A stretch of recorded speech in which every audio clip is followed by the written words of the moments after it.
मार देले बड़न तो गेंदा धुकू धुकू शॉट करे लगल, डुघूर के जाता 3 तला पर पहुंचा दिलन। ऐसे बोले के चाहत रहे। मिडॉन के पास खिलाड़ी रहन, दौड़े के प्रयास जरूर कैले रहन, स्क्वायर लेग से भी दौड़े के प्रयास जरूर कैले रहन, लेकिन गेंद इतना तेजी से मिड विकेट बाउंड्री के बाहर गई कि कोनो मौका ना बचल और इस तरह से विराट कोहली दूसरा गेंद पर अपन खाता खोल चुकल बड़न 4 रन के साथ, चौका के साथ, और इस तरह से आरसीबी के स्कोर पहुंच गई बड़ुए 4 रन बिना। अब डॉक्टर के बीमारी खातिर केहू आयल बड़ुए जरूर टीचर के भेज दे, तो टीचर भी कतनो ज्ञान बायोलॉजी के होके चाहे दवाई के बारे में वो डॉक्टर वाला इलाज नहीं कर सकत है। तो ए हिसाब से तो ये लागत कि भोजपुरी में केहू आदमी भी वैसा तकनीक और ज्ञान नहीं है जे भोजपुरी के कमेंट्री कर देवे हिंदी लेखा। आईपीएल चल रहल बा। आईपीएल के इतिहास में पहला बार हो रहल बा जब भोजपुरी में कमेंट्री हो रहल बा। हमारा साथ एगो कमेंटेटर विकास जी मौजूद बनी। यहाँ के बताइम कि भोजपुरी में कमेंट्री होला कैसे आ कैसे होखे के चाहिए। तो सबसे पहले विकास जी राउत स्वागत बा। नमस्कार, धन्यवाद रौरा हमरा के अपना चैनल पे बोलवला खातिर जी। तो ये बात बा कि भोजपुरी में कमेंट्री कैसे होला। मान ली कि फील्ड में खिलाड़ी खेल रहल बड़न तो कैसे कमेंट्री होला। देखिए, सबसे पहले तो मतलब समझे के बा कि कमेंट्री कोई भी चीज़ के होखे, भले वो मैच के होखे चाहे कोनो प्रोग्राम के होखे, तो उससे रिलेटेड चीज़ होके चाहिए। अगर क्रिकेट से रिलेटेड अगर हमनी के बात करते हैं या कमेंट्री करते हैं जा, तो क्रिकेट के कुछ शब्दावली होला।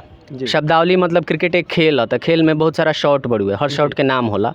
कट बड़ुए, ड्राइव बड़ुए, पुल बा, स्टेट ड्राइव होला, फ्लिक होला, ग्लांस होला, बहुत तरह के शॉट के नाम बा। क्रिकेट एक ग्राउंड में होता था, ग्राउंड में भी हर जगह के एगो नाम होला कि मिड विकेट बा, मिड ऑन बड़ुए, लॉन्ग ऑन बा, लॉन्ग ऑफ बा, पॉइंट बा, इस तरह से सब नाम बड़ुए। तो कहे के मतलब इस तरह के शब्दावली के उपयोग होके के चाही।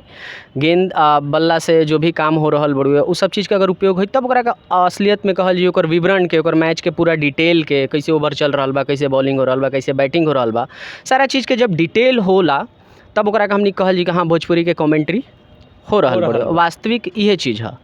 मान ली कि अभी ग्राउंड में खेल चल रहा बा, आरसीबी खेल रहा बिया आ सीएस के बॉलिंग कर रहा बिया, तो एकरा के कैसे बोलल जाई।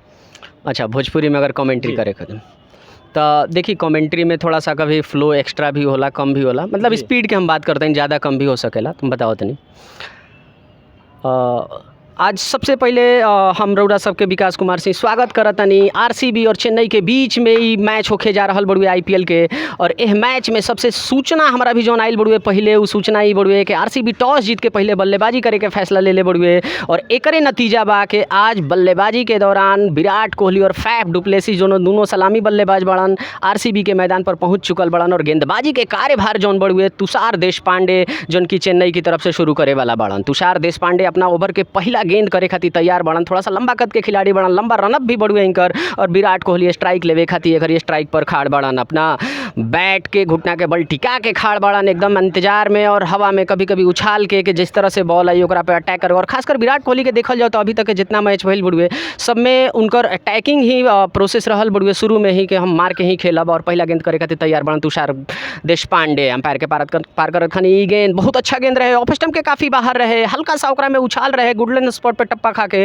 थोड़ा सा ज़्यादा उछलल, और विराट कोहली जैसे ही देखलन कि गेंद उनका पहुंच से थोड़ा सा बाहर बड़ुए ओकरा के बिल्कुल छुए के कोशिश ना कैलन, और गेंद सीधे चल गई विकेट कीपर के दस्ताना में। पहला गेंद पर कोई रन ना बनल, और दूसरा गेंद एक बार फिर से तैयार बड़न करे खातिर तुषार देशपांडे। और एकरा पहले दूसरा गेंद फेंकस हमरोरा के फील्ड के सजावट बता दें, एक कीपर के साथ एक स्लिप बड़ुए, एक पॉइंट पर खिलाड़ी बड़न, थर्ड मैन बाउंड्री पर एक खिलाड़ी के रखल गई बड़ुए, एक खिलाड़ी कवर में, एक मिड ऑफ पर खिलाड़ी बड़न, मिड विकेट में एक खिलाड़ी बड़न, और फाइन लेग के भी बाहर रखल गई बता के शॉर्ट पिच गेंद पर पुल करे के जब मौका आई तो वो कैच लेवे खातिर एक आसानी साबित हो सकता सीएस के खातिर। तुषार देशपांडे जो अपना पहला ओवर के दूसरा गेंद करे खातिर एक बार फिर से तैयार बड़न, तेज कदम से दौड़ते हुए अंपायर के पार कैलानी गेंद लगभग मिडिल और लेग स्टंप पर गेंद रहे, गेंद के फ्लिक कर दिले बड़न, गेंद जा रहा है मिड विकेट बाउंड्री की तरफ। विराट कोहली के सबसे फेवरेट शॉट में से फ्लिक होला, और बिल्कुल वही शॉट से ही गेंद सीधे सीमा रेखा के बाहर चल गई। 4 रन खातिर कोई मौका नहीं के कोनो भी खिलाड़ी के पास। मिडॉन के पास खिलाड़ी रहन, दौड़े के प्रयास जरूर कैले रहन, स्क्वायर लेग से भी दौड़े के प्रयास जरूर कैले रहन, लेकिन गेंद इतना तेजी से मिड विकेट बाउंड्री के बाहर गई कि कोनो मौका ना बचल, और इस तरह से विराट कोहली दूसरा गेंद पर अपन खाता खोल चुकल बड़न 4 रन के साथ, चौका के साथ,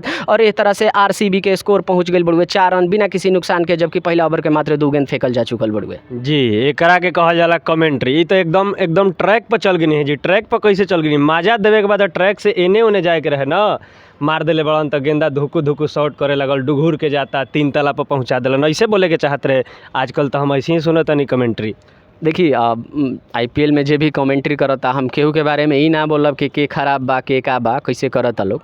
हम जैसे कर सकतनी हम उहे रउआ के बता सकतनी। अगर रउआ लागत है कि हमार कमेंट्री वो लोग से बेहतर होता तो ई राउर बड़प्पन बड़ुए। नॉर्मली क्रिकेट कमेंट्री यही तरह के होके के चाहिए। जब विवरणे ना हो तो फिर कमेंट्री के फ़ायदा का बड़ुए।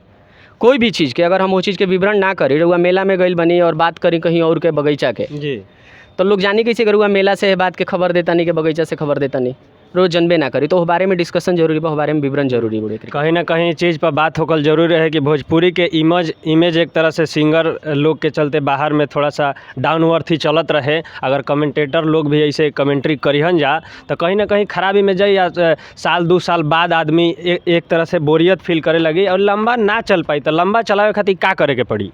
सबसे पहले हम भोजपुरी के कमेंट्री सुने से पहले भोजपुरी के कमेंट्री पर मीम्स से देख ले रही। मीम्स जौन जानी ना कि जोक्स वगैरह लोग बनावेला, मजाक करेला कोनो चीज़ खातिर। तो सबसे पहले हम उहे देखनी, बाद में हम जाके सुननी तो मैं देखनी कि मतलब एक तरह से कमेंट्री होत रहे कि मुँह फोड़बा का हो, अजीब अजीब तरीके से।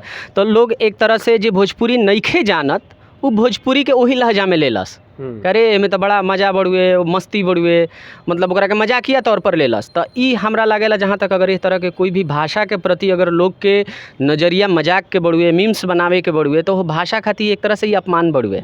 भाषा के अगर हमरा महसूस करे बा, गर्व महसूस करे के बाद तो तबे हो सकेला जब भाषा के सुंदरता, भाषा के बारे में जो ज्ञान बड़ुए, तकनीक बड़ुए, वो सब सारा चीज़ लोग के पास जाए। अब ए हिसाब से तो यह लागत कि भोजपुरी में केहू आदमी भी वैसा तकनीक और ज्ञान नहीं है जे भोजपुरी के कमेंट्री कर देवे हिंदी लेखा अंग्रेजी। ऐसा बात थोड़े बा। एकरा के जांचे खातिर एगो जैसे इंडियन आइडल होला गायक लोग खातिर, भोजपुरी आइडल भी हम देखले रही।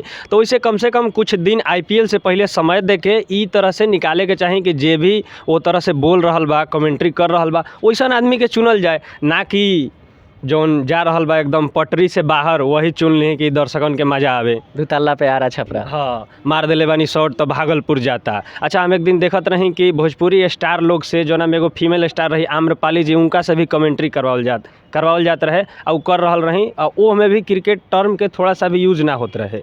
तो कहीं ना कहीं